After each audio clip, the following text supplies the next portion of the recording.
Fever. Introduction. What is the normal oral body temperature? Choose one of the following options. 1. 100.8 degrees Fahrenheit or 38.2 degrees Celsius. 2. 98.6 degrees Fahrenheit or 37 degrees Celsius. 3. 96.8 degrees Fahrenheit or 36 degrees Celsius. Correct.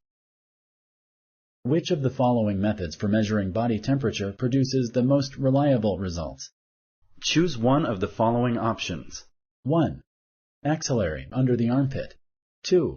Orally, or through the mouth. 3. Rectally, or through the rectum. Correct. After exercising, Nancy took a long, hot shower.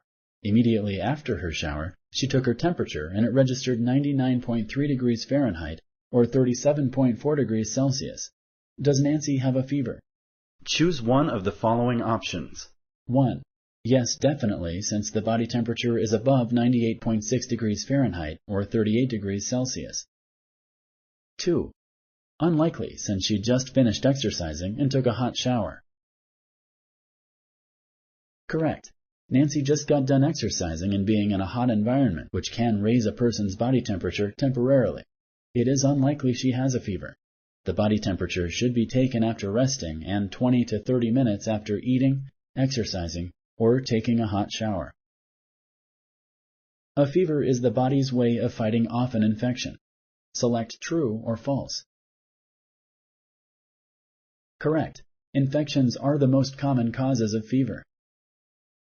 Is it true that the higher the body temperature, the more serious the underlying disease? Select yes or no. Correct. Some minor infections are associated with high fevers, while some serious infections are associated with low fevers. Which of the following should not be given to a child? Choose one of the following options. 1. Acetaminophen, such as Tylenol. 2. Aspirin. 3. Ibuprofen, such as Advil or Motrin. Correct. Aspirin may cause a rare and potentially fatal disorder known as Reye's syndrome. Thank you for using Explain.